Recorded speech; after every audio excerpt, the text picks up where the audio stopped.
আসসালামু আলাইকুম।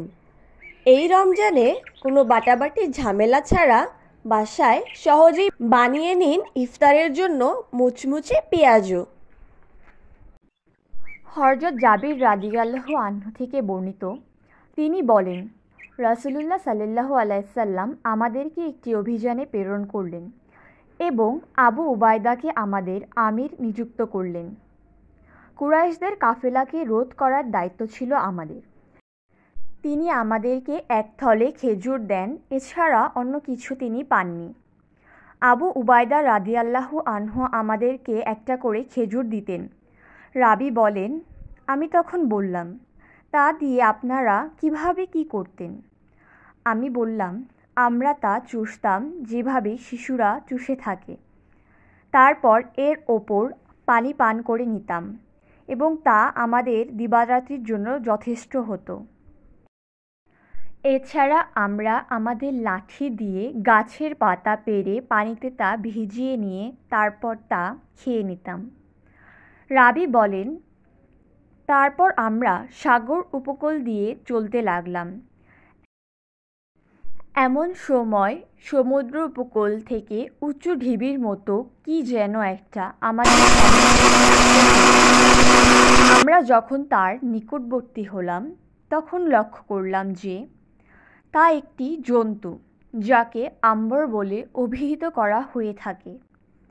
রাবী বলেন, আবু উবায়দা রাদিয়াল্লাহু আনহু বলেছেন, এ তো মৃত জন্তু।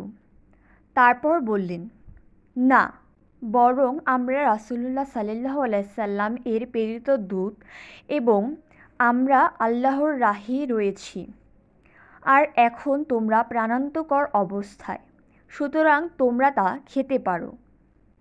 রাবী বলেন, তারপর দীর্ঘ 1 মাস আমরা 300 লোক তা খেয়েই কাটালাম এবং আমরা মোটা তাজা হয়ে উঠলাম। রাবী বলেন, আমি দেখেছি কিভাবে কলসির পর কলসি ভরে চর্বি আমরা তার চক্ষু কোটর থেকে বের করি এবং তার দেহ থেকে একটি ষাঁড় পরিমাণ গোস্তখণ্ড খসিয়ে নেই।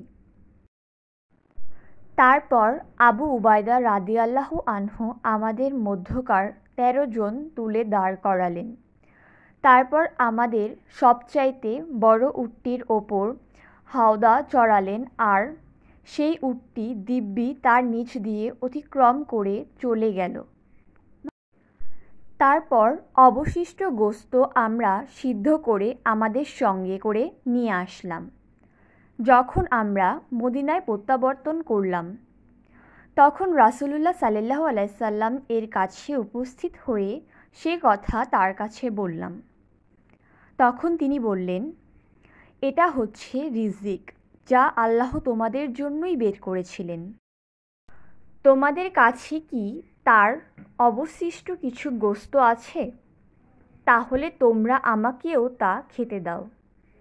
রাবী বলেন, আমরা তখন রাসূলুল্লাহ সাল্লাল্লাহু আলাইহি সাল্লাম এর নিকট তার কিছু অংশ প্রেরণ করি এবং তিনি তা আহার করেন।